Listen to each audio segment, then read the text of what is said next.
राजधानी बनने के बाद 25 साल में रायपुर में विकास तेजी से हुआ, सुविधाएं भी बढ़ी। इसी के साथ ट्रैफिक जैम की समस्या भी बढ़ी है।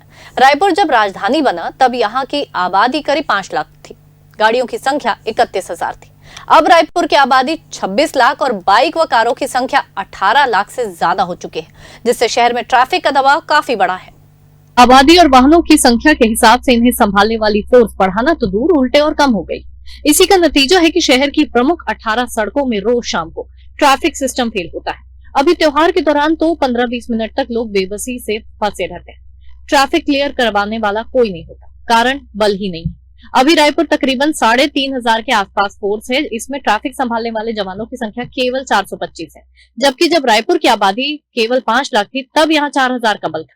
इस बीच पुलिस कर्मचारी और अधिकारी रिटायर होते रहे, लेकिन उनकी जगह नई भर्ती नहीं हो रही है। इस वजह से फोर्स लगातार कम होती गई। अब स्थिति ये हो गई है कि दर्जनों ऐसी सड़कें हैं जहां ट्रैफिक जाम रहता है, लेकिन पुलिस का कहीं अता पता नहीं रहता। मेन रोड की तो 18 सड़कों में शाम होते ही ट्रैफिक जाम हो जाता है।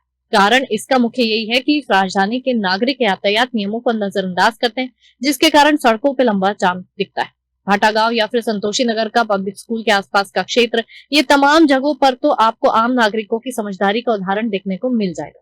ग्रैंड न्यूज के स्पेशल रिपोर्ट में आज आप ये देखिए। भाटागांव चौक पर जहां पर ट्रैफिक व्यवस्था और रोड का जो चौड़ीकरण है वो किस प्रकार से है, उसकी हम बारीकियों से जांच कर रहे हैं। राजधानी रायपुर के नगर निगम में जिस प्रकार से चीज़ें हुई थी वह देखने वाली बात थी कि नगर का विस्तार करने के लिए सड़कों को कैसे सड़कों के आजू बाजू भी लगने वाले तमाम जो छोटे मोटे कारोबारी के धंधे हैं जो और मेन अन्य चौकों तक पहुंचे रहते थे, उन्हें हटाने का कार्य किया जा रहा है। लेकिन ये भाटागांव का जो मुख्य केंद्र है जहां पर ये रोड है और ये तिगड्डा मोड़ है, एक तरफ जो सीधा निकलता है अमलेश्वर रोड में, एक तरफ जाता है प्रॉपर सिटी की ओर, एक तरफ ये मुख्य नेशनल हाईवे से ये बहुत पास का रोड है।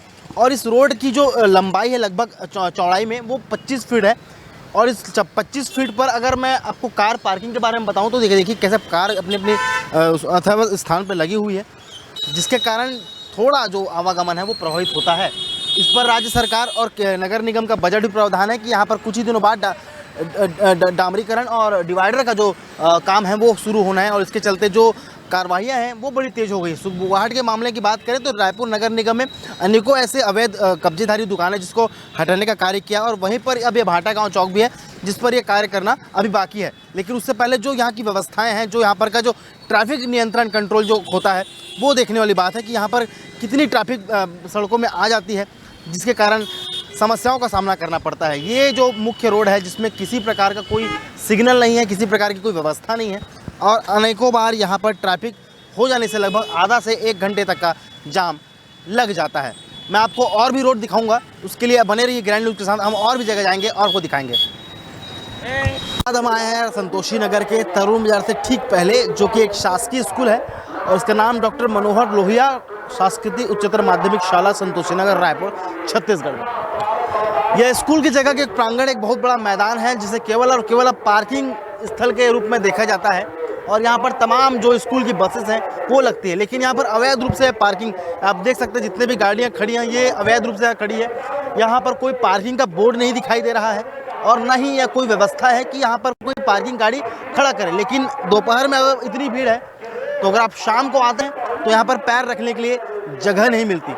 ये जो रोड है ये पूरा एक समाज का, मुस्लिम समाज का इलाका है, और ये सामने मस्जिद भी है, लोग नमाज अदा करने आते हैं यहाँ पर। और ये जो पार्किंग का अड्डा जिसे बनाया गया है वो यहाँ के आसपास के रहने वाले लोगों ने ही अपना पार्किंग व्यवस्था बनाया है।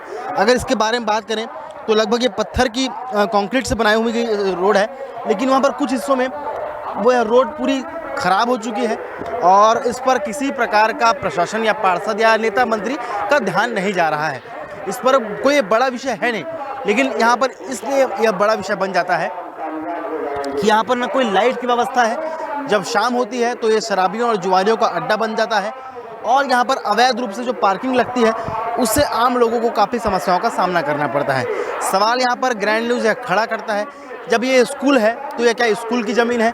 अगर स्कूल की ज़मीन है तो यहाँ पर स्कूल प्रबंधक का नियंत्रण क्यों नहीं है? अगर ये सरकारी ज़मीन है तो उस पर अवैध रूप से पार्किंग क्यों हो रही है? इस पर तत्काल कार्रवाई करने की मांग ग्रैंड न्यूज़ अपने स्तर पर करता है। कैमरा पर्सन मिथिलेश साहू के साथ ग्रैंड न्यूज़ रायपुर।